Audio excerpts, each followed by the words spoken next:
কি বলছে মা? লীলা কথা মানেই পদাবলী আস্বাদন। প্রত্যেকটি লীলা ভগবত লীলা, অনেক পদ থাকে তো, আর সেই পদের দিকে আমাদের ধ্যান দিতে হয়। পদাবলী আস্বাদন করতে হবে মনোযোগ সহকারে। যে সকল মহাজনেরা এই পদাবলী লিখেছেন, যার কারণে আজ আমরা গৌর গোবিন্দকে চিনেছি। মহাজন যদি পদাবলী না লিখে যেতেন, তাহলে আমরা গোবিন্দের মহিমা, গৌরের মহিমা জানতে পারতাম না। শাস্ত্রে বললেন, মধুকর রঞ্জিত মালতি মণ্ডিত জিত ঘন কুঞ্চিত কেশম। পদের প্রত্যেকটি শব্দ একটু খটখটে, একটু কঠিন মনে হচ্ছে না মা? দেখুন, পদ কঠিন হতে পারে, কিন্তু পদের যখন ব্যাখ্যা হবে না, ব্যাখ্যাটা এত সুন্দর বাবা যে শুনলে আপনি আর উঠতে পারবেন না, উঠতে মন চাইবে না। তা পদ শুনবেন, তার সাথে আমি গুছিয়ে যখন সেটাকে ভেঙে বুঝিয়ে দেব, সেই পর্যন্ত ধৈর্য ধরে অপেক্ষা করে থাকতে হবে। কিন্তু আমাদের মন তো বড় চঞ্চল, মন বড় চঞ্চল, মন অস্থির, স্থির নয়। এই দেখুন, এখানেই তার প্রমাণ। দুপুরবেলা যখন আমি এসেছিলাম, তখন এই স্থানে, এই আসরে যত ভক্ত বসেছিলেন, সবাই একেবারে শান্ত স্তব্ধ ছিল। কিন্তু এখন দেখুন অবস্থা। এ বলছে আমি এই মাঝখানে আছি, তুই আয়, আমার পাশে জায়গা আছে। মানে সঙ্গের সাথী যারা দূরে দেখতে পেলে ইশারা করে ডেকে নিচ্ছে যে আমার পাশে এসে বস, না হলে গল্প করতে সুবিধা হবে না। আবার কেউ কেউ আছে বলে আর দরকার নেই, সারাদিন অনেক শুনেছি, চল এবার বাড়িতে গিয়ে ঘুমায়, না হলে শরীর খারাপ করতে পারে। অনেক রকম সমস্যা, দেখুন অবস্থা দেখুন। তা যদি কারোর ঘরে যাওয়ার ইচ্ছা থাকে, মানে ঘর বলা ভুল হবে, ঘরে তো সবাই যাবে, বাসায় যদি যেতে চান, যে বাসায় আপনি রাত্রে ঘুমান, বাসায় যেতে চাইলে একটু পিছন দিকে গিয়ে বসবেন, মাঝখানে বসবেন না। কেমন? মাঝখানে বসে সেখান থেকে উঠে যাওয়াটা শোভনীয় নয়, ঠিক আছে? সেটা বাজে লাগে, দেখতে ভালো লাগে না। তাই একটু শান্ত মনে পদের দিকে মন দেবেন। কে গেল আর কে এলো, কাকে ডেকে পাশে বসাবেন, সেই দিকে ধ্যান দিলে হবে না, মনকে স্থির করতে হবে। রূপ কিন্তু অত্যন্ত কঠিন বিষয়। আপনি যদি মনে করেন রূপ মানে একটা ঘটনা, একটা কাহিনী, না, রূপ মানে শুধু বর্ণনা, আপদমস্তক বর্ণনা হবে, রূপের মাধুর্য বর্ণনা। আপনারাও তো ভালোবেসেছেন ভগবানকে, আপনারাও ভগবানকে দেখেছেন। আপনাদের দেখা আর রাধারানীর দেখা, দুটো দেখার কতটা তাৎপর্য দেখুন। তা কি বলছে? বলছে মধুকর রঞ্জিত মালতি মণ্ডিত জিত ঘন কুঞ্চিত কেশম। এই কথাটার অর্থ হচ্ছে, নদিয়ার চাঁদ গৌর সুন্দরকে দর্শন করে এক নদিয়া নাগরী আর এক নাগরীকে পাশে ডেকে বলছে, সই কি বলবো তোর কাছে, আজ যখন তুই আমার কাছে এসেছিস, দুটো মনের কথা তোকে বলবো, পাশে এসে বস। বলি শোন, আজ আমি ভাগ্যবতী সুরধনী গঙ্গার তীরে গিয়ে এক অপরূপ রূপের মানুষ দর্শন করে এসেছি। সেই রূপের মানুষটাকে দর্শন করলাম, আমি কি দেখলাম কি দেখলাম না কিছুই বুঝতে পারছি না। আজ আমি তোর কাছে বলবো, তুই একটু মনোযোগ সহকারে শোন। এখন যে নাগরিকে বলছে বাবা, দ্বিতীয় নাগরী মনে মনে চিন্তা করছে যে আমিও তো গঙ্গায় জল নিয়ে আসতে গিয়ে, বেলি অবসানকালে জল আনতে গিয়ে আমিও তো এক রূপের মানুষকে দেখে এসেছি। তাহলে ও আগে বলুক আর আমি শুনি, ওর বলা আর আমার দেখা দুটো এক হয় কিনা একটু মিলিয়ে দেখব। নিতাই গৌর হরিবল। আপনিও যাকে দেখেছেন, আপনার পাশের জন্য সেই মানুষটাকেই দেখেছে, কিন্তু একজন বলছে আর একজন শুনছে, আর মনে মনে ভাবছে যে ও বলুক আমি শুনবো, কিন্তু আমিও তো তাকে দেখেছি, তবে আমার দেখা ওর দেখা একই কিনা সেটা আমি ভাববো, বিচার করব। তা কি বলছে প্রথম নাগরিক? দ্বিতীয় নাগরিকে বলছে, জানিসই আমি কি দেখলাম, শোন তাহলে কি বলছে মা, কথার দিকে মন দেবেন। মধুকর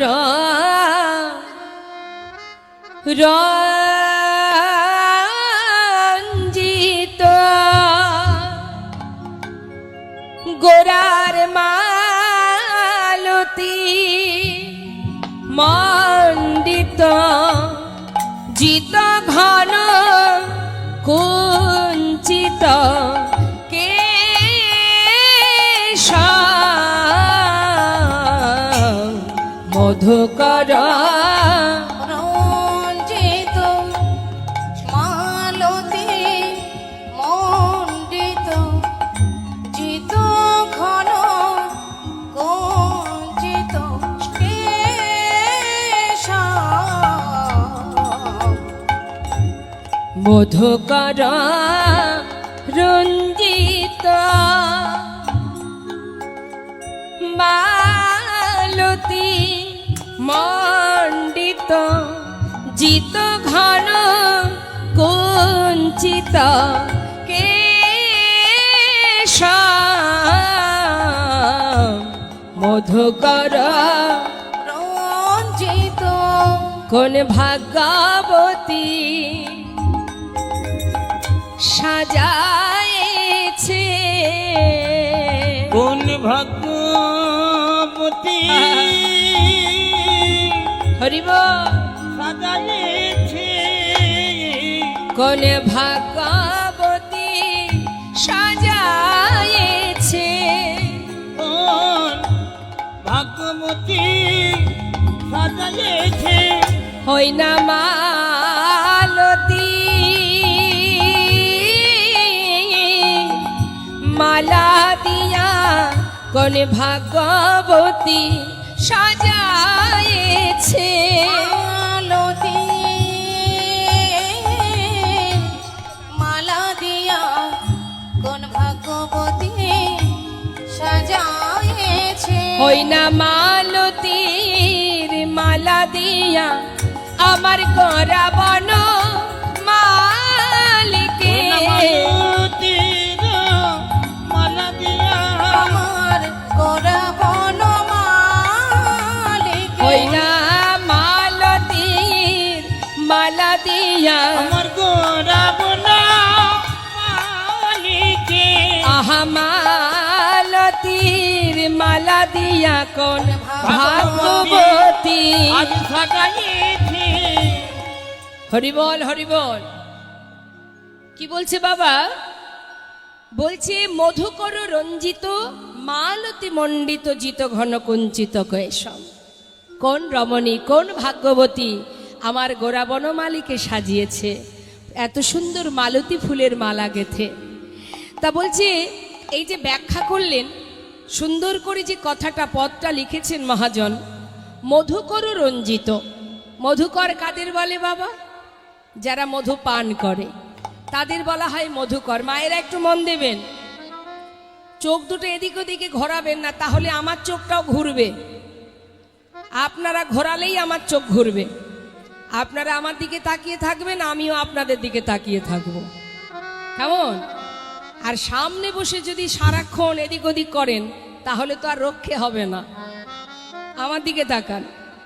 ওমা মধুকর কাদের বলে? মায়েদের কাছে প্রশ্ন করছি, একটু বলুন কাকে বলে মধুকর? মধুকর মানে যারা ভ্রমর মধু পান করে। তা বলছে, জানিস সজনী আমি কি দেখলাম, সুরধ্বনি গঙ্গায় জল আনতে গিয়ে এক অপরূপ রূপের মানুষ দেখে এলাম।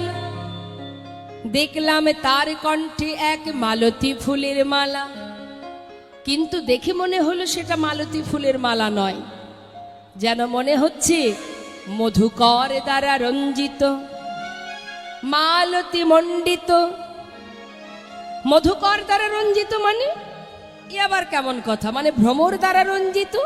বলছে সজনী রে, যখন কিনা এক ফুলে মধু পান করছে ভ্রমর, আবার উড়ে গিয়ে আর এক ফুলে বসছে, ভ্রমর এমনভাবে ফুলে বসে মধুপান করছে, দেখলে যেন মনে হচ্ছে এটা ফুলের মালা নয়, মধুকর রঞ্জিত, মধুকর দ্বারা রঞ্জিত মালতী ফুলের মালা।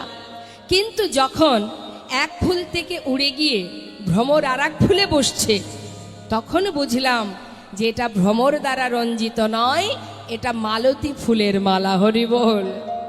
সজনী রে, জিত ঘন কুঞ্চিত কেশ, আমার গৌর হরির মস্তকের যে চাচুর চিকুর কেশ, সে তো কালো।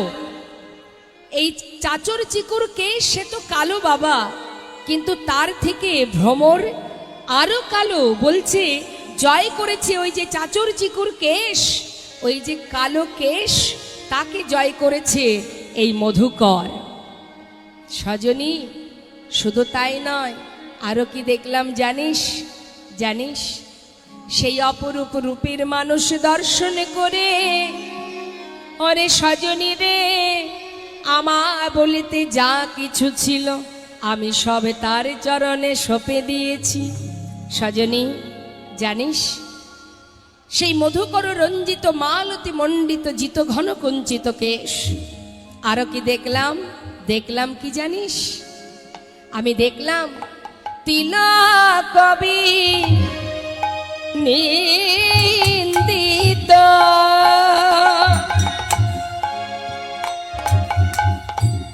গোরার শশধর রূপক, কবি নিন্দিত, গোরার শশধর রূপক। ওরে সজনী,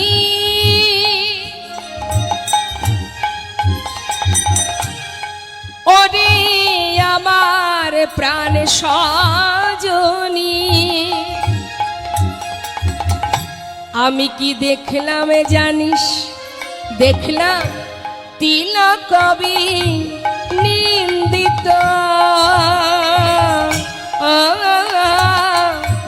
শশধর রূপক, তিলক কবি নিন্দিত, গোরার শশধর রূপক। ওরে যুবতী মনোহর বেশ,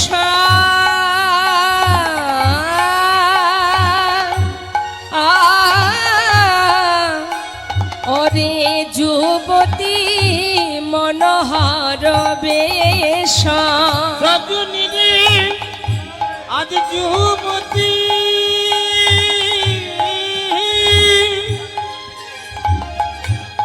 মনোহর বেশ, আজ যুবতী মনোহর বেশ। কি দেখলাম জানিস? আমি দেখলাম যুবতী মনোহর বেশ। দেখলাম জয় রাধে রাধে। সকল ভক্তের কাছে আমার নিবেদন, এই সুন্দর হরিবাসর আপনাদেরই হরিবাসর, আপনাদের হরিবাসরকে রক্ষা করার দায় আপনাদের। আমি শুনলাম পাশে একটা শিব মন্দির নির্মাণ হচ্ছে, তো শিব মন্দির নির্মাণের জন্য আপনাদের সকলেরই ইচ্ছা যে বাবা ভোলানাথের মন্দিরটা তৈরি হোক। তাই আজ এই হরিবাসরে আপনাদেরকে বলবো, আপনারা এই হরিবাসরে যে যা পারবেন ভগবত সেবার জন্য দান করুন। দেখুন, আমরা সর্বত্রে দান করি, বিভিন্ন জায়গায় দান করি, কিন্তু দানের মধ্যে তিনটে দান, তিন প্রকারের: তামসিক দান, রাজসিক দান, সাত্ত্বিক দান। তো মা, একটু মন দিয়ে শুনবেন কথাগুলো। এই যে তিনটে দান, আমরা অনেক কিছুই দান করি, বস্ত্র দান করি, রক্ত দান করি, অন্ন দান করি, তা ভূমি দান, অনেক রকমের দান আছে, কিন্তু তার মধ্যে শ্রেষ্ঠ দান হচ্ছে এই মহতি হরিবাসরে ভগবত সেবার তরে দান। সাধুগুরু বৈষ্ণবের সেবার জন্য দান। তা দেখুন, এই যে 3 প্রকার দান, তামসিক, রাজসিক আর সাত্ত্বিক। তামসিক দানটা কেমন? কোনো বন্ধু খুশি হয়ে তার প্রিয় বন্ধুকে 500 টাকা 1000 টাকা দেয়, দান করে, এটাও কিন্তু দান। খুশি হয়ে দিল, হয়তো বন্ধু কোনো উপকার করেছে, খুশি হয়ে তাকে 1000 টাকা দান করলো। কি জন্য করলো? না, মদ্যপান করবার জন্য। বন্ধু বন্ধু যেটা হয়, তুই আমার উপকার করেছিস, তোকে আমি 500 টাকা 1000 টাকা দিলাম, তুই বাজার থেকে খেয়ে নিস, এটাও কিন্তু দান। কিন্তু এই দানকে বলা হয় তামসিক দান। অর্থাৎ এই দান বৃথা, যে দেবে এবং যে নেবে উভয়ের সমান অপরাধ। রাজসিক দানটা কেমন? আপনার অনেক আছে, আপনি হরিবাসরে দান করলেন, ডোনেশন করলেন, দানের পিছনে যদি অহংকার জন্মে যায় তাহলে সেই দান কিন্তু বৃথা। আর সাত্ত্বিক দানটা কেমন? আপনার 100 টাকা আছে, 50 টাকা আছে, 10 টাকা আছে, আপনি ভগবানের সেবার জন্য দান করছেন। এই দানের পিছনে কোনো চাওয়া পাওয়া থাকবে না, প্রভু এটা দাও, ওটা দাও, সেটা দাও, শুধু তার সেবায় যাতে লাগে। হরিবাসরে যদি আপনি দান করতে পারেন, এই দানকে বলা হয় সাত্ত্বিক দান। তা মা, যিনি বিশ্ব ব্রহ্মাণ্ডের মালিক, অনন্ত কোটি বিশ্ব ব্রহ্মাণ্ডের যিনি মালিক, সে আপনার কিঞ্চিত ভিক্ষা কেন ভালোবাসবে? তিনি তো মালিক, তার তো কিছুর অভাব নেই, কিন্তু আপনার ভিক্ষা সে ভালোবাসে। কেন বাসে বলুন তো? আস্তে, এত কথা নয়, যারা আধে কথা বলবেন না। দেখুন, যারা যেতে চাইবে তাদের যেতে দেবেন। কেমন? যারা যেতে চাইবে তাদের যেতে দেবেন। সবাই কিন্তু হরি কথা, কৃষ্ণ কথা শুনবার ভাগ্য করে আসে না, সবার দ্বারা হয় না। হরিবাসরে তারাই আসে যারা হরিকে ভালোবাসে। তার কারণ বাবা, দেখুন, একদিন মা যশোমতী দীপাবলিতে প্রদীপ ভাসাতে যাচ্ছে যমুনার জলে। এখন দুষ্টু গোপাল মায়ের পিছন ধরেছে, মা তুমি যাচ্ছ, আমিও যাব। মা দেখছে ছেলে কথা শুনছে না, তাই মা কোলে করে নিয়ে যমুনার ধারে গিয়ে গোপালকে তীরে রেখে এবার মা 1 পা 2 পা করে যমুনার জলে নেমে প্রদীপ ভাসাচ্ছে। কথাটা একটু মন দেবেন। যখন একটা একটা করে প্রদীপ ভেসে যাচ্ছে, কিছুটা দূরে গিয়ে দুষ্টু গোপাল, সে কিছুটা দূরে গিয়ে সেও কিছুটা জলে নেমেছে, দাঁড়িয়ে আছে জলে। এবার যে প্রদীপগুলো ভগবানের দিকে যাচ্ছে, ভগবান সেই প্রদীপগুলো হাতে করে নিয়ে তীরে তুলে রাখছে। আর যে প্রদীপগুলো ভেসে চলে যাচ্ছে তাদেরকে কিন্তু গোবিন্দ ধরছে না। এমন সময় মার চোখ পড়ে গেছে, সর্বনাশ, প্রদীপ যদি এইভাবে তীরে তুলে রাখে সেটাতে অপরাধ হবে। হ্যাঁ রে, এই কানাই, কানাই, প্রদীপগুলো জলে ভাসিয়ে দে বাবা, এইভাবে কেউ তীরে তুলে রাখে? তখন গোবিন্দ বলছে, মা, যারা আমার কাছে আসতে চাইবে তাদেরকে তো আমি কোলে তুলে নেবই। যারা আমার কাছে আসবে আমি তাদের কোলে তুলে নেব, আর যারা ভেসে যাবে তারা যাবে, আমি তো তাদের ধরছি না। যারা যাচ্ছে তাদের যেতে দাও, আমি তো তাদেরকে ধরছি না। যারা আমার কাছে আসছে আমি তো তাদের গ্রহণ করবই। নিতাই গৌর হরি বল। তাই বা যারা যেতে চাইবে তাদের যেতে দেবেন, রাস্তা পরিষ্কার করে দেবেন, চলে যা। জয় রাধে। আপনারা বসুন, বসুন। মাঝখানে এইভাবে দাঁড়িয়ে পড়েছেন কেন সবাই? পিছনের ভক্তরা দেখতে পাচ্ছে না, বসুন আপনারা। তো মা, ভক্তগণ যাচ্ছে, কমিটির ভক্তগণ আপনাদের কাছে সাহায্যের হাত বাড়িয়ে দেবেন। আপনারা প্রাণ ভরে গোবিন্দ সেবার জন্য দান করবেন। বিশ্ব ব্রহ্মাণ্ডের মালিক যিনি, তিনি আপনাদের কিঞ্চিত ভিক্ষা বড় ভালোবাসে। তার প্রমাণ একটু বলি ছোট করে বাবা, আপনাদেরকে দিয়েই বলছি। বাড়ির যে মালিক হন সে বাজারে গেছে, এমন সময় তার ছোট্ট ছেলেটা বায়না করছে, বাবা তুমি কোথায় যাচ্ছ? বাবা বলছে, আমি বাজারে যাচ্ছি, আমার জন্য খাবার কিনে নিয়ে আসবে। কথাগুলো কিন্তু মন দিয়ে শুনবেন। এখন বাবা কি করেছে, ছেলের জন্য 1 প্যাকেট খাবার অর্থাৎ বিস্কুট কিনেছে। এখন বিস্কুট কিনে ঘরে ফিরে আসা মাত্রই ছেলে জিজ্ঞাসা করছে, বাবা তুমি খাবার এনেছো? হ্যাঁ, এক প্যাকেট বিস্কুট ছেলের হাতে দিয়েছে। ছেলে সেই এক প্যাকেট বিস্কুট ঘরের কোনায় বসে বসে একটা একটা করে মুখে দিচ্ছে, খাচ্ছে। এমন সময় ঠাকুমা বলছে, কিরে নাতি, বাবা এত টাকার বিস্কুট কিনে নিয়ে এলো, এক প্যাকেট বিস্কুট, সব তো তুই খাবি না, তো বাবাকে একটু দে। শিশু বলে উঠলে, না আমি দেব না। বাচ্চাদের মন কেমন, খেতে না পারলেও তারা দিতে চায় না, না দেব না, দে। দেখছিস না বাবা কত কষ্ট করে বাজার থেকে তোর জন্য নিয়ে এলো, আরে বাবা একটুখানি দিলে কি হয়, দে না একটু। বারবার যখন বলছে তখন সেই শিশু সে কি করেছে, ওই যে বিস্কুটটা সে খাচ্ছিল তাড়াতাড়ি করে সেই অর্ধেকটা আছে আর অর্ধেকটা খাওয়া হয়ে গেছে, সেই অর্ধেকটা বাবার হাতে গিয়ে দিয়েছে। নিতাই গৌর হরি বল।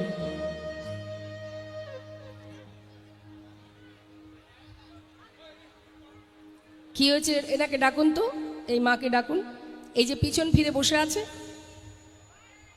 ডাকুন ডাকুন, আমার দিকে তাকান। হরিবাসরে বসারও একটা নিয়ম আছে, আমার দিকে তাকান আপনি। হরিবাসরে বসারও একটা নিয়ম আছে, আপনাকে দেখতে হবে না। আপনি হরিবাসরের দিকে পিছন দিয়ে ওই দিকে কি এমন ইম্পর্টেন্ট জিনিস, কি এমন গুরুত্বপূর্ণ বিষয় আপনি ওই দিকে লক্ষ্য রাখছেন? যেমন খুশি তেমন বসা যাবে না হরিবাসরে, হরিবাসরের নিয়ম আছে। আমার দিকে তাকান। খাওয়ার সময় খাওয়া, ঘুমানোর সময় ঘুমানো, হরিবাসরে হরিকথা শোনার সময় শুনতে হবে। ভালো না লাগলে চলে যাবেন, দুঃখ নেই, কিন্তু যতক্ষণ বসবেন মন দিয়ে শুনতে হবে। 64 প্রকারের অপরাধ আছে, তার মধ্যে 62 প্রকারের অপরাধ ক্ষমা করে ভগবান। দুটো অপরাধ ক্ষমা করে না, এক হচ্ছে নাম অপরাধ, এক হচ্ছে বৈষ্ণব অপরাধ। আপনি যখন ঘুমাবেন, আপনাকে যদি জোর করে টেনে তোলে কেউ, এই আর ঘুমাতে হবে না, উঠে আয়, ভালো লাগবে? খেতে বসবেন, আপনার পাতের থালাটা যদি কেড়ে নেয় কেউ, ভালো লাগবে? তাহলে যখন যেটা তখন সেটা। আপনি হরিবাসরে এসেছেন মানে আপনাকে মনোযোগ সহকারে কৃষ্ণ কথা হরিকথা শ্রবণ করতে হবে। আপনি খেয়াল খুশি বসবেন না আর খেয়াল খুশি কাজ করতে পারবেন না। কিছু কিছু নিয়ম আছে, এগুলো আমাদের আগে মানতে হবে। শুধুমাত্র ভিড় করে বসে থাকলে হবে না। এটা হরিবাসর, এখানে হরিকথা কৃষ্ণ কথা চলছে, অনেক মূল্যবান কথা। যদি কেউ অমৃত কথা আস্বাদন করতে পারে, সে মৃত্যুকে পর্যন্ত জয় করতে পারে।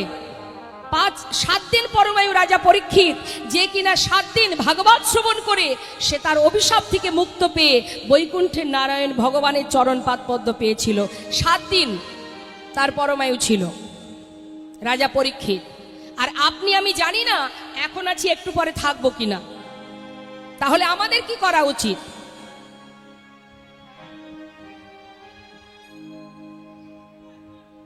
কিছু মনে করবেন না মা, সামনে বসেছেন তো তার জন্য বললাম, কেমন? আপনি নয়, সবাইকেই বলছি, একটু মনোযোগ সহকারে আস্বাদন করুন। অসুবিধা থাকলে চলে যাবেন, তাতে কোনো অসুবিধা নেই, কিন্তু যতক্ষণ এখানে থাকবেন এখানকার যে নিয়ম সেটা আপনাকে মানতে হবে।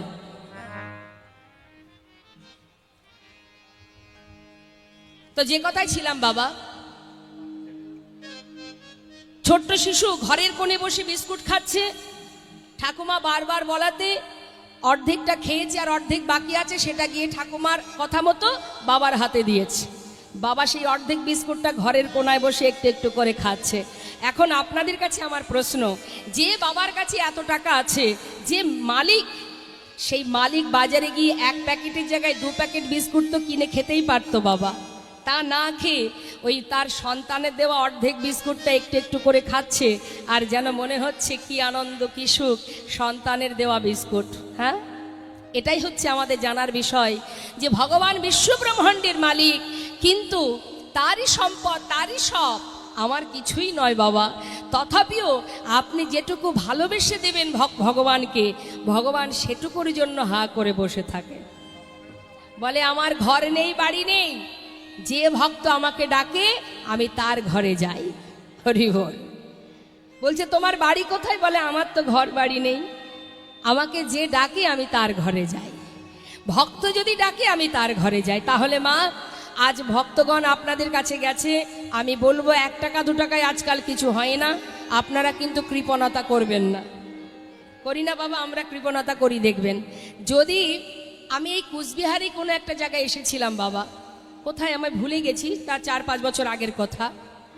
এখন কমিটির ভক্তগণ বলছে, কি আর বলবো দিদি, গ্রামে চাঁদা তুলতে গেলে চাঁদা দিতে চায় না, কেন না প্রেসক্রিপশন দেখিয়ে দেয়। দেখো আমার স্বামীর এত রকমের সমস্যা, এত কিছু হয়েছে ব্যাধি, যার কারণে অনেক টাকা চলে গেছে, সেই জন্য হরিবাসরে আমি চাঁদা বেশি দিতে পারবো না। নিতাই গৌর হরি। তুমি একদিকে দেবে না তো তোমার আর একদিক থেকে চলে যাবে, কারণ অর্থ সে হচ্ছে লক্ষ্মী, সে হলো চঞ্চলা, কারোর কাছে সারা জীবন থাকবে না। যেদিক থেকে হোক তোমার কাছ থেকে সব ফোরাবেই ফোরাবে। তুমি যদি সঠিক পথে না দাও, তুমি মনে করছো এই যে ভক্তরা গেছে, দেখবেন যদি মানি ব্যাগে একবার হাত দিয়েছে বাবা, তার মধ্যে বাছাবাছি শুরু করে দেবে যে কোনটা ছোট টাকা আছে সেটা দেব, 1 টাকা 2 টাকা দেব, বেশি দেওয়া যাবে না। এদিকে বাড়ির বাচ্চা যদি বলে যে বাবা আমাকে কিন্তু দামি খেলনাটা কিনে দিতে হবে, আর সব থেকে দামি ব্র্যান্ডেড কোম্পানির জামা আমার চাই, বলবে তাই দেব, চিন্তা করিস না, অবশ্যই দেব, কিন্তু দিচ্ছি না কাকে? যে আমার আপনজন, তাকে দিচ্ছি না, ভগবানকে দিচ্ছি না। ভগবান মৃদু মৃদু হাসে আর বলে, ওরে বোকা, তোর কাছে কি আছে না আছে আমার থেকে বেশি কে জানে বল। তুই যখন, তোকে দিয়েছি কাজে লাগাবার জন্য, অকাজে লাগাবার জন্য নয়, তোকে দিয়েছি, কিন্তু তুই যদি সঠিক পাত্রে দান করতে না পারিস, তাহলে এ জন্মে পেয়েছিস, পরের জন্মে আর কিছু পাবি না, এ জন্মেই আর পাবি না। এমন একটা দিন আসবে বাবা, সে এদিক থেকে না হোক ওদিক দিকে ওই ডাক্তার বৈদ্য হসপিটাল কবিরাজ করতে করতেই আমাদের সব শেষ হয়ে যাবে। কি যাই তো, হরিবাসরে 50 টাকা 100 টাকা দিতে গেলে আমাদের কষ্ট হয়। ডাক্তার যখন ভিজিট করে, ডাক্তার যখন ওষুধ লিখে দেয় 5000 লাগবে, আজকে 10,000 লাগবে, আজকে এই রিপোর্ট করতে হবে, তখন কিন্তু হাজার হাজার চলে যাচ্ছে, তাতে কোনো সমস্যা নেই, তাই না? এটা আমাদের ভুল, কারণ আমরা কোনটি ঠিক আর কোনটি বেঠিক আমরা বুঝতে পারলাম না, যার কারণে আজ আমাদের এই অবস্থা। এই জন্যই আমাদের এত কষ্ট পেতে হয়। সময় থাকতে যদি বুঝতে পারো, শাস্ত্রে বললেন, সময় করিয়া পথটি ধরিয়া যেবা চলে দ্রুত গতি, সময়ের শেষে অনায়াসে সে যেন চলে যায় আপন বাসতে। অর্থাৎ তোমার সিদ্ধান্ত যদি ভুল হয়, তুমি যদি শুরুতেই ভুল পথে যাত্রা করো, তোমার জীবনটা ভুলেই জীবন কাটবে, ভুলেই জীবন কাটবে। তাই আমাদের মাথায় রাখতে হবে, জানতে হবে কে আমার আপন আর কে পর। কারা আপন? যাদেরকে নিয়ে দিন কাটাচ্ছি তারা আপন। ছেলে মেয়ে স্বামী আত্মীয় পরিজন এরা আমার আপন মনে হয়? সত্যি যদি আপন হতো বাবা, ছেলে মেয়ে যদি আপন হতো, তাহলে বৃদ্ধাশ্রমে এত মা কাঁদতো না। সংসার যদি আমার হবে, এরা যদি আমার আপনজন হবে, তাহলে মহাভারতে মাতা দ্রৌপদীর যখন বস্ত্রহরণ হয়েছিল, সেখানে 5 স্বামী ছিল, আপনজন ছিল। বলুন তো, ওই রাজসভাতে যারা ছিল সবই তো মাতা দ্রৌপদীর আপনজন। কে রক্ষা করেছিল মা দ্রৌপদীকে? কে তার সম্মান রক্ষা করেছিল? এক বলতে 5টা স্বামী ছিল। ধৃতরাষ্ট্র ছিল, দ্রোণাচার্য ছিল, ভীষ্ম ছিল। কে রেখেছিল তার মর্যাদা? কেউ এসেছিল তার কাছে? আসেনি। রক্ষা করার মালিক একজনই বাবা, যিনিই পারেন আমাকে রক্ষা করতে, স্বয়ং ভগবান কৃষ্ণ। তাই আমাদের ভুল হচ্ছে পদে পদে যে আমরা আপনকে আর পরকে আজও জানতে পারলাম না, শুধু অনিত্য বস্তুকে নিয়ে জীবনযাপন করছি। কিন্তু এরা তো আমার আপন নয়। দুদিনে পদ্ম পাতার উপরে জলের বিন্দু যেমন টলমল করছে, হৃদয় পদ্মের পাতায় প্রাণরূপ জলের বিন্দু টলমল করছে। আজ আছে, দেখবেন পদ্ম পাতায় যখন জলের বিন্দু টলমল করে, দেখলে মনে হয় এই মনে হয় পড়ে গেল, এই বুঝি পড়ে গেল। যদি কোনোদিন পড়ে যায়, সেই পাতার উপরে জলের দাগ থাকে। ঠিক তদ্রূপ আমাদের হৃদয় পদ্মের পাতায় প্রাণরূপ জলের বিন্দু টলমল করছে। কখন পড়ে যাবে কেউ জানে না। যখন পড়ে যাবে না বাবা, যাদের জন্য দিনরাত খেটে এক করছো, তাদের হৃদয় পদ্মের পাতায় এতটুকু দাগ থাকবে না। হয়তো আপনারা বলবেন, তাহলে কি সংসারে কর্ম করব না, ছেলে মেয়ের চিন্তা করব না? না, কেন করবেন না? অবশ্যই করবেন। আপনার দায় দায়িত্ব আপনি পালন করবেন। সন্তান যখন এসেছে আপনার হাত ধরে, আপনি সন্তানকে মানুষ করুন, ছেলে মেয়ের ভবিষ্যৎ করুন, অর্থ উপার্জন করুন, কিন্তু মনটা দিতে হবে গোবিন্দ চরণে। নিতাই গৌর হরিবল হরিবল। তার প্রমাণ প্রেমময়ী রাধারানী সংসারে থেকেছে, রন্ধন করেছে, শাশুড়ি ননদিনী লাঞ্ছনা সহ্য করেছে। এত লাঞ্ছনা গঞ্জনা সয়েও সে জগৎজীবকে বুঝিয়েছে, ওরে যদি গোবিন্দকে ভালোবাসতে হয়, এই জগতে যত কষ্ট যত দুঃখই থাকুক না কেন, হাজার কষ্টের মধ্যে দিয়েও গোবিন্দকে ভালোবাসা যায়। সংসারে মন দিলে কষ্ট পেতে হবে বাবা। মন যদি গোবিন্দ চরণে থাকে, তাহলে জীবনে যে কষ্টই আসুক না কেন, সে কষ্ট আমাদের কাছে কষ্ট বলে মনে হবে না। হরিদাস ঠাকুরকে যখন চাবুক দিয়ে মারছে, হরিদাস ঠাকুর বলছে, প্রভু আঘাত করো, তাতে কোনো দুঃখ নেই, শুধু তোমার কাছে একটা বাসনা, তোমার নামটুকু যেন ভুলে না যায়। নিতাই গৌর হরিবল হরিবল। তাই সাবধান, যার জন্য আজ বেঁচে আছি তার কথা ভাবতে হবে। আর আরেকটা কথা বলবো, শিব মন্দির নির্মাণের জন্য সকলের আপনাদের ইচ্ছা, যদি আপনারা কোনো সহৃদয় ব্যক্তি থাকেন, যদি কিছু দান করতে চান, আপনারা হরিবাসরেও আসতে পারেন, আমার এই আসরে আসতে পারেন।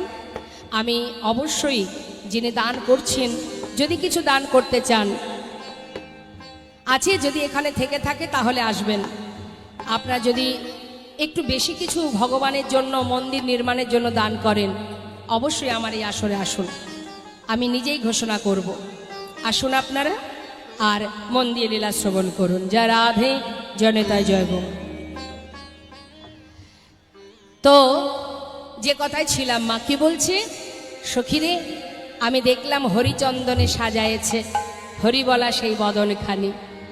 জানি না একই অঙ্গে এত রূপ যার, সেই অপরূপ রূপের মানুষটাকে দর্শন করে সখীরে আমি কি দেখলাম জানিস? জয় রাধে। আসুন আসুন, যে যা দেবেন। এখানে কমিটির কেউ একজন আসুন, কমিটির কেউ থাকলে একটু আসবেন। যদি 1000 টাকা, 2000, 5000, 10,000 যদি দিতে চান আসতে পারেন। কে দেবেন, কতটুকু দেবেন, আসুন এখানে। আপনাদের এই মন্দির কিছুটা হয়েছে দেখলাম, আমি চাই আসি বা না আসি সেটা পরের কথা। আপনাদের এখানে এই সে মহাদেবের মন্দির নির্মাণ হবে, আপনারা সবাই মিলে দান করুন তার জন্য। 1000 টাকা, 500 টাকা, তার বেশি ঊর্ধ্বে যে যা দেবেন আসতে পারেন। আচ্ছা, মন্দিরের জন্য তো ঠিক আছে। দাদা আপনি একটু এখানে বসুন তো, এখানে বসুন। আমার এক বাবা 100 টাকা দিয়েছেন, বেশ ঠিক আছে। ভক্ত প্রকাশ বর্মন, বেশ, তিনি দিয়েছেন ভগবানের সেবার জন্য, মানে মন্দির নির্মাণের জন্য, মহাদেবের মন্দির নির্মাণের জন্য। তো 100 টাকা কেন, তার থেকে একটু বেশি আসবে না? অবশ্যই আসবে। যার সম্পদ তাকেই তো দেবেন, ভয় কিসের? আসুন, একটা পাত্র নিয়ে আসুন। জয় রাধে। আমরা একটু একটু করে লীলা শুনবো, ঠিক আছে? জয় রাধে। কি বলছি? দেখলাম হরিচন্দনে সাজায়েছে, দেখলাম হরিচন্দনে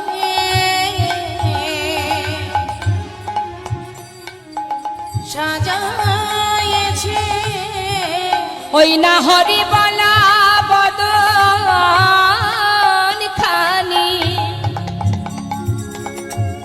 হরিচন্দনে সাজায়েছে। হরিমালা বদনখানি দেখলাম হরিচন্দনে সাজাইছে, হরি বলা বদন খানি হরিচন্দনে সাজায়েছে।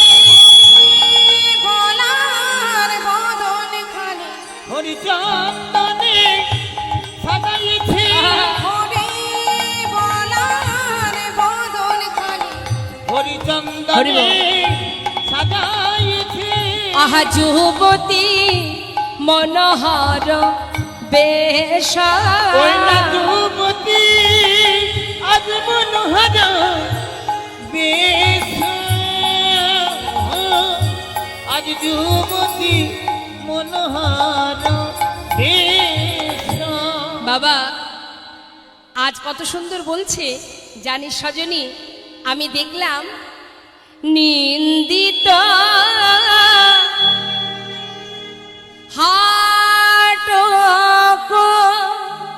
গোরার কান্তি কলে বড় নিন্দিত হাটক ঘোড়ার কান্তি কলে বড় নিন্দিত হাট কান্তি কলি বড় নিন্দিত হাটক ঘোড়ার কান্তি কলে বড় আহা গরবিত মার কমার প্রাণী সজনী গরবিত মার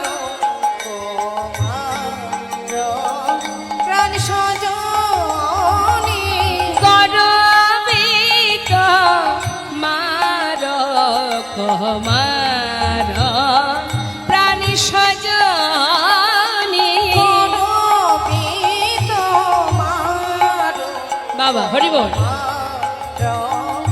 প্রাণ সজনী কাঁচা সোনা কিসে বাগনে ওই না কাঁচা সোনা কিসে বাগনে আমি কাঁচা সোনা কিসে বাগনে কাঁচা সোনা কিসে বাগনি আমার গৌরাঙ্গীর রূপী লাবণী কাঁচা সোনা কিসে বাগনি গৌরাঙ্গীর রূপী লাবণী কাঁচা সোনা কিসে বাগনি আমার আহা। গৌরাঙ্গী হরি বল। রূপলাবণী কাঁচা সোনা কিসে বাগনি লাখবান হেমজিনী গৌরাঙ্গের গোপে লাবণী লাখবান আমি হেমজিনী কাঁচা সোনা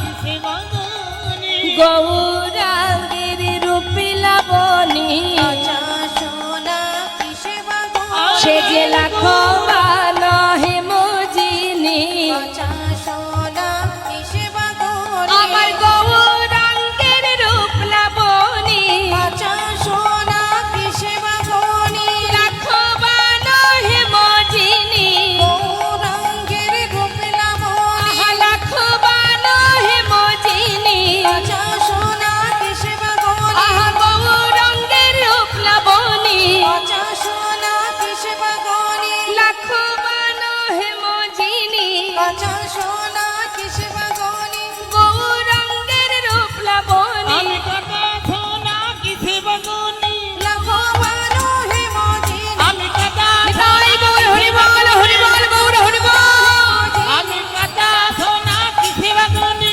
গৌরাঙ্গের রূপ আমি লাবণী কাঁচা সোনা কিসে বাগনে জনিতায় জয় গৌর আমরা ইহজগতের সোনার সঙ্গে গৌর হরির তুলনা করি বাবা আমরা বলি না মা নদিয়ার চাঁদ সোনার গোড়া গৌর সোনা গৌর সোনা কিন্তু জেনে রাখবেন এ জগতের সোনার সঙ্গে গৌর সোনার কখনো তুলনা করা যায় না এ জগতের সোনা আর গৌর সোনা কখনো এক হতে পারে না বাবা তার প্রমাণ একটু বলি মন দিয়ে শুনুন এ জগতের সোনা যদি কারোর ঘরে থাকে মনে করুন কেউ একটা সোনার অলংকার তৈরি করেছে যদি কেউ বলে হ্যাঁ রে আমার বাড়িতে একটা সোনার গহনা বানিয়েছি দেখে আসিস, আপনারা হয়তো গেলেন, যে কোনো মায়েদের কথাই বলছি, পাশের বাড়িতে বলেছে যে আমার বাড়িতে যাস, আমার স্বামী একটা ভালো গহনা বানিয়ে দিয়েছে। আপনি হয়তো গেলেন, দেখেও এলেন। আচ্ছা বলুন তো মা, পরের দিনকে আপনার আবার মনে হবে যাই তো আর একবার দেখে আসি? তারপরের দিন আবার মনে হবে যাই আর একবার দেখে আসি? মনে হবে কি? তার মানে সোনার অলংকার আপনি একবার দেখলে দ্বিতীয়বার দেখার ইচ্ছা হয় না, এ জগতে সোনা। কিন্তু যদি ভাগ্যবান ভাগ্যবতী, কোনো ভাগ্যবান ভাগ্যবতী আমার গৌর সোনাকে একবার দেখতে পায়, যদি সেই ভাগ্যবতী আমার গৌর হরিকে একবার দেখতে পায়, সেই অপরূপ রূপে মাধুরী যে নয়নে নয়নে দিলে আর ছাড় ঘরে মন যায় না, এক নয়নে চেয়ে থাকতে মনে চায়, যত দেখি যেন মনে হয় দেখা হলো না। কোন ভাগ্যবান ভাগ্যবতী যদি সেই বদন একবার দর্শন করে, সে তো আর ঘরে ফিরতে পারবে না বাবা। ওই রূপ যদি একবার কেউ দেখে। একদিন রাধারানী সখীদের বলছে, জানিস সখীরে কি বলবো তোদের কাছে, আমার বধূর বদন পানে সর্ব অঙ্গে যে যেদিকে নয়ন দেয় তার দৃষ্টি সেখানেই আটকে যায়। কেউ যদি তার নয়নে নয়ন দেয় আর চোখ ফেরাতে পারে না, কেউ যদি তার চরণে নয়ন দেয় সেই চরণ থেকে তার নয়ন আর কোথাও যায় না।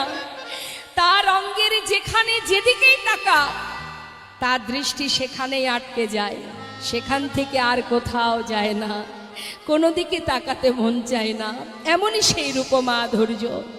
থমাগো, শুধুমাত্র আমার গৌরহরি কেন, বৃন্দাবনে প্রাণ গোবিন্দ নিজের রূপ দেখে একদিন নিজেই পাগল হয়ে গিয়েছিলেন বাবা। তাই তো শাস্ত্রে বললেন, কৃষ্ণের মাধুর্যের আশ্চর্য একে বল, কৃষ্ণ আদি জীবগণ করায় চঞ্চল। স্বয়ং ভগবানই নিজের রূপ দেখে নিজে পাগল হয়েছে, আর আমার আপনার মতো সাধারণ জীব কেন ভুলবে না? কত রাজা ভুলেছে, কত মন্ত্রী ভুলেছে, কত মুসলমান ভক্ত ভুলে গেছে।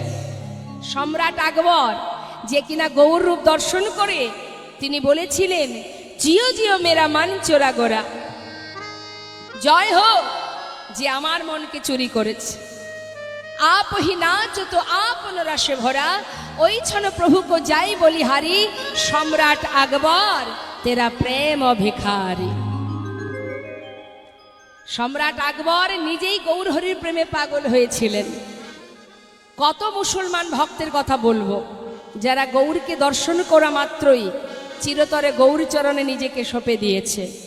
নাসির মাহমুদ, আব্দুল করিম, চাঁদ কাজী, সম্রাট আকবর, কাজী নজরুল ইসলাম, কত ভক্তের কথা বলবো বাবা, নিজেকে সঁপে দিয়েছে গৌর চরণে। তাহলে মা, কাজী নজরুল ইসলামের একটি গান আপনাদের শোনাবো। আপনারা অনেক গানই শুনেছেন কাজী নজরুল ইসলামের, হ্যাঁ, সখী শেহরি কেমন বল, তারপর খেলিছে বিশ্বলয়ে, এরকম অনেক গান আপনারা শুনেছেন। ভগবানকে নিয়ে লিখেছেন কাজী নজরুল ইসলাম। আরেকটি গান আপনাদের শোনাবো কাজী নজরুল ইসলামের। তিনি কি বলছে, তোরা বলতে পারিস পথে কি দেখলে যেতে, এক একজনকে ডেকে ডেকে জিজ্ঞাসা করছে, পথের সাথীকে ডেকে বলছে, এই যে তোমরা বলো না, তোমরা কি তাকে দেখেছো? পথে কি দেখলে যেতে আমার গৌর ভগবানে, পথে কে দেখলে যেতে আমার গৌর ভগবানে, পথে কে দেখলে যেতে আমার গৌর ভগবানে, পথে কি দেখলে যেতে আমার গৌর ভগবানে, পথে কে দেখলে যেতে আমার গৌর ভগবানে, যারে কোল দেয় না যাওয়া কোল দেয় সেই ডেকে তারে, যারে কোল দেয় না যাওয়া কোল দেয় সে ডেকে তারে। কথাটা বুঝলেন মা?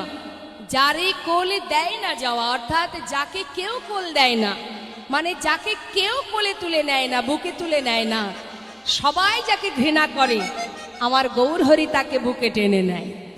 যারে কোল দেয় না যাওয়া কোল দেয় সেই ডেকে তারে, যারে কোল দেয় না যাওয়া কোল দেয় সে ডেকে তারে, যারে কোল দেয় না যাওয়া কোল দেয় সেই ডেকে তারে।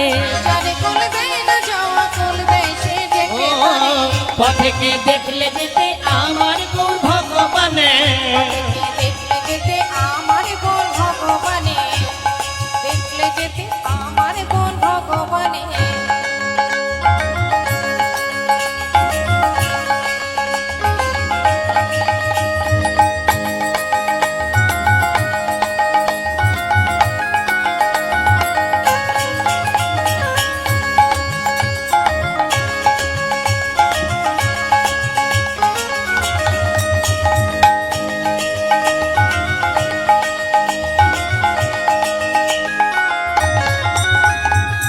নবীন সন্ন্যাসী, নবীন সন্ন্যাসী রূপে ভুবন পাগল করে। আহা, নবীন সন্ন্যাসী, রূপে ভুবন পাগল করে। নবীন সন্ন্যাসী।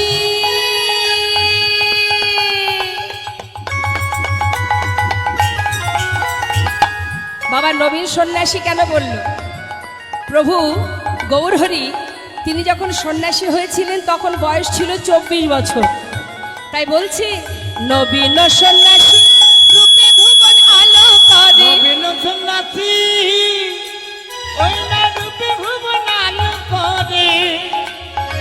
যারে কোলে দেয় না যাওয়া কোলে দেয় সে ডেকে তারে, যারে কোল দেয় না যাওয়া কোল দেয় সে ডেকে তারে। পথেকে দেখলে যেতে আমার গৌর ভগবানে, দেখলে যেতে আমার কোন ভগবানে। আখিরে ঝিনুকে তা, আখিরে ঝিনুক, চোখ দুটো ঝিনুকের সঙ্গে তুলনা করছে। কি বলছে কাজী নজরুল ইসলাম? শোনো, আখিরে ঝিনুকে তার অবিরল মুক্তা ঝরে। আখিরে ঝিনুকে তা,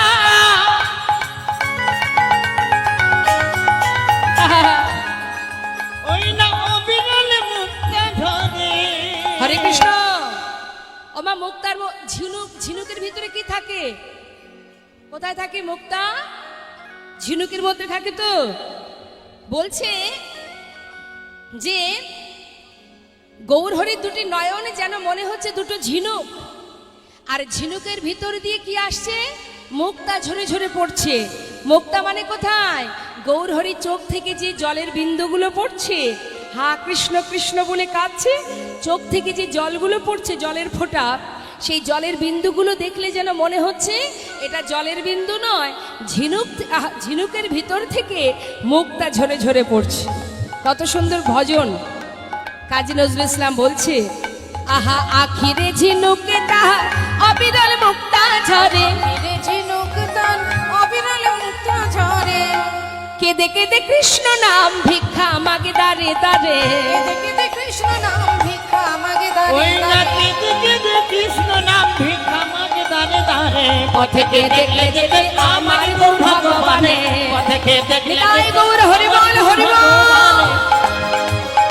আমার গৌর ভগবানে। একবার বললে হরি যাবে সে ভব পারে। একেবারে বললে হরি যাবে সে ভব পারে। কথাটা কে বলছে? আমার আপনার মতো হিন্দু নয়, কাজী নজরুল ইসলাম। ভগবানকে যারা ভালোবাসে তাদের কোনো জাত থাকে না, এটা মাথায় রাখবেন।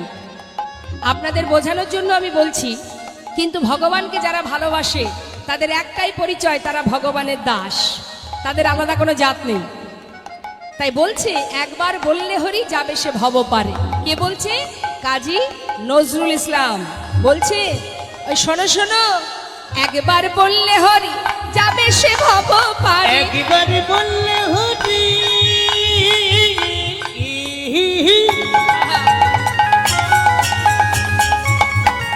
ওই না একবার বললে হরি যাবে সেই ভব পারে। কেঁদে কেঁদে কৃষ্ণ নাম ভিক্ষা মাগে দাঁড়ে দাঁড়ে। কেঁদে কৃষ্ণ নাম ভিক্ষা মাগে দাঁড়ে দাঁড়ে। কেঁদে কেঁদে কৃষ্ণ নাম ভিক্ষা মাগে দাঁড়ে ওই দাঁড়ে। কেঁদে কেঁদে কৃষ্ণ নাম ভিক্ষা মাগে দাঁড়ে দাঁড়ে। পথেকে দেখলে যেতে আমার গৌর ভগবানে। নিতাই গৌর হরি বল হরি বল গৌর হরি বল। পথেকে দেখলে যেতে আমার গৌর ভগবানে। দেখলে যেতে আমার গৌর ভগবানে। তাহলে কত মুসলমান ভক্ত গৌরূপ দর্শন করে নিজেকে সঁপে দিয়েছে গৌর চরণে। নদিয়া নাগরী বলছে, সজনী তোর কাছে আর কি বলবো সেই রূপের কথা। ভগবান কৃষ্ণ একদিন নিজের প্রতিচ্ছবি দর্শন করে নিজেই পাগল হয়েছিলেন বাবা। তা আজ এক নাগরী বলছে, জানিস নাগরী, কি আর বলবো তোদের কাছে, এই জগতে কোনো জীব যদি কোনো হাসির কথা বলে, আগে বলে তারপরে হাসে। কিন্তু আমি কি দেখলাম জানিস? কি গো মা, কোনো একটা মজার কথা যদি আপনি আমাকে শোনান, আগে বলবেন তারপরে তো হাসবেন। আপনিও হাসবেন, আমিও হাসবো। বলার আগে তো হাসি না, আগে বলবো তারপরে দুজনে মিলে হাসবো। কিন্তু নদিয়া নাগরী কি দেখেছে? বলছে, শোন সজনী, কি আর বলবো তোদের কাছে, হ্যাঁ রে, লোকে আগে কথা বলে, বলে তবে হাসে। কি করে? লোকে আগে কথা বলে তারপরে হাসে। কিন্তু আমি কি দেখলাম? গৌর হরি কথা বলবার আগে, গৌর হরি কথা বলবার আগে মধুর মধুর মৃদুহা আসে, মধুর মধুর মৃদু আসে ওই না মধুর মধুর মৃদু হাসে। চাই রে হাসির বলি হারি, যাই রে হাসির বলে আহা যাই রে হাসির বলি হারি, যাই রে হাসির বলে হরে, এমন কভু দেখি নাই রে, যাই রে হাসির বলি হারি। এমন কবু দেখি নাই রে, যাই রে হাসির বলে ওই না মধুর মধুর মৃদুহা আসে। মধুর মধুর মৃদু হাসে। গৌর হরি হাসছে, সমস্ত ভক্তগণকে নিয়ে নদিয়ার মাঝে তিনি হরিনাম কীর্তন করছে। মহাজন সেই লীলার পাশে দাঁড়িয়ে তিনি নয়নের জলে বুক ভাসিয়ে কেঁদে নিজেকে সঁপে দিয়ে প্রভুর চরণে আত্মনিবেদন করে বলছে, এই রাধা মহান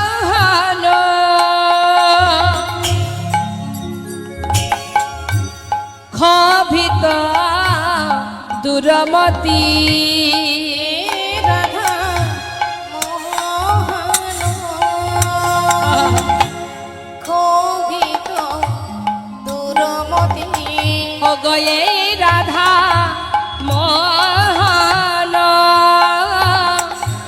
ক্ষোভিত দুরমতি। রে রাধা মোহন ক্ষোভিত দুরমতি, অগনাম নিরূপম লীলা,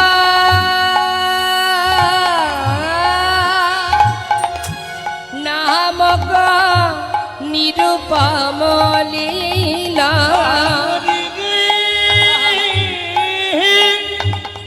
ওই না নামক নিরূপম লীলা। হরিব আজ নামক নিরূপম লীলা। তোমার ওই চরণে জানাই রাখি, তোমার ওই চরণে জানাই রাখি, যেন যুগল চরণে সেবা, ওগো দয়াময়,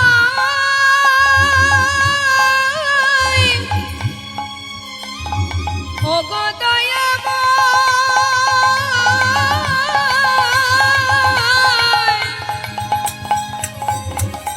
চরণে সেবার অধিকার দিও প্রভু, তোমার ওই চরণে আমি জানাই রাখি। ওই না চরণ সেবা। হরি বল।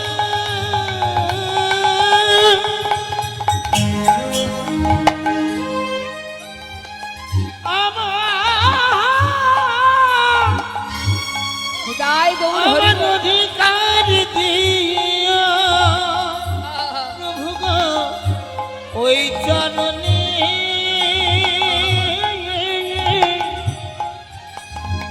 জানাই রাখি, যেন যুগল সেবা করিতে পারি, আমি আর কিছু চাই না হরি। যুগল সেবা করিতে পারি, আমি আর তো নিতাই কিছু গৌর চাই না হরি বল। হরি। যুগল সেবা করিতে পারি, আর তো কিছু চাই না হরি। ওই চরণে গ্রহণ ওই করো। না নাম তো নিরুপম বেশ,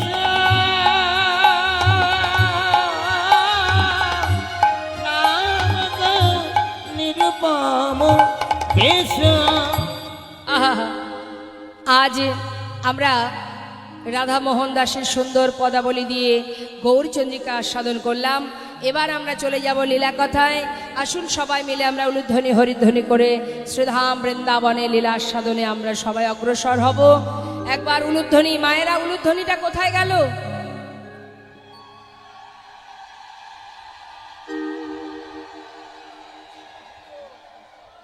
খুব সুন্দর হয়েছে, কিন্তু আমার মনে হচ্ছে যে সবাই উলুধ্বনি করেননি, তাহলে আরো জোরে হতো। হ্যাঁ, শেষে গিয়ে করলেন। তো একসঙ্গে সবাই মিলে দুহাত তুলে নিতাই গৌর হরি বল, হরি বল, হরি বল। বাহ! বাবারা দুটি বাহু তুলে জয়ধ্বনি করবেন, মায়েরা উলুধ্বনি। চলুন যাই সুধাম বৃন্দাবনে। অমা বৃন্দাবনের রাজা কে? রাধারানী। ঠিক বলছেন তো? ভেবে চিনতে বলুন, কি ঠিক তো নাকি ভুল? কে রাজা? ভগবান কৃষ্ণ এমনই দয়াল বাবা, 84 ক্রোশ বৃন্দাবনটাই রাধারানীকে দিয়ে দিয়েছে। কত ভালোবাসে দেখুন। হ্যাঁ, তাহলে বৃন্দাবনের সরকারকে রাধারানী। রাধে রাধে, জয় রাধেশ্যাম, জয় রাধে। চলুন আমরা সবাই মিলে একটি রাধার ভজন শুনতে শুনতে আমরা লীলায় প্রবেশ করব। চলো চলো চলে যা, চলো চলো চলে যায় বৃন্দাবনে, চলো রে সবাই। চলো চলো চলে যায়, চলো চলে যায় বৃন্দাবনে, চলো রে সবাই। হাতে তালি দিয়ে চলো চলে যাও, চলো চলে যাও বৃন্দাবনে, চলো রে সবাই। শ্রীমতীর সাথে লয়ে, আহা শ্রীমতীর সাথে লয়ে হোলি খেলিছে কানাই। চলো চলে যাই বৃন্দাবনে, চলো রে সবাই। ও, চলো চলে যাই বৃন্দাবনে, চলো রে সবাই।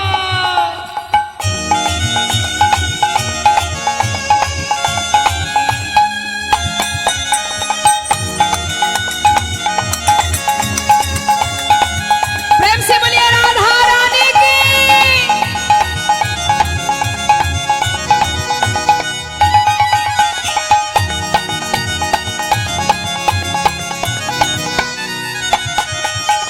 বসন্তের লাগে পরশ গিরিধারীর মনে,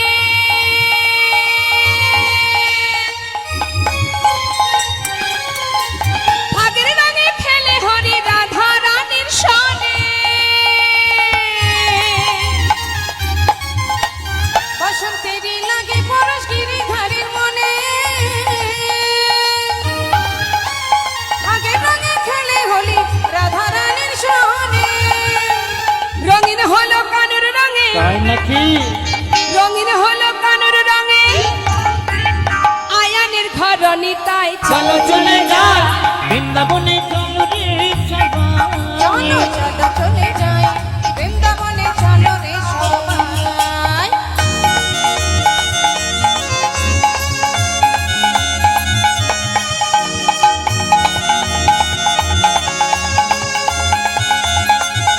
রাধে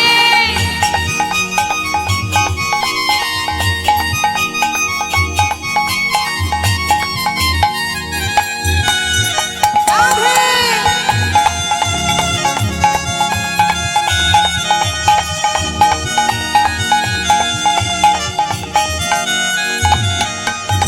কেমন খেলা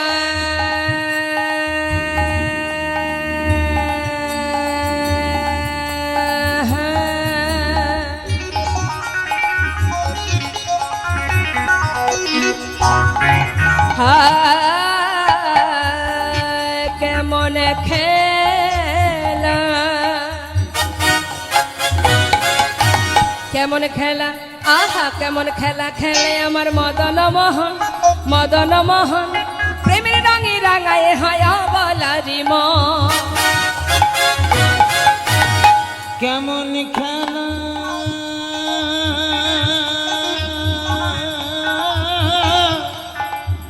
কেমন খেলা, কেমন খেলা খেলে আমার মতন মোহন, তুমি রঙে রঙে হয় অবলার মন।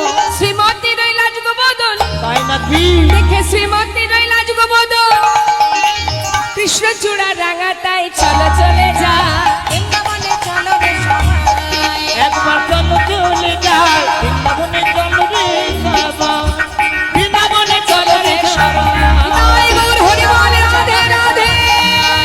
বৃন্দাবনে চলো রে সবাই, বৃন্দাবনে চলো রে সবাই, বৃন্দাবনে চলো রে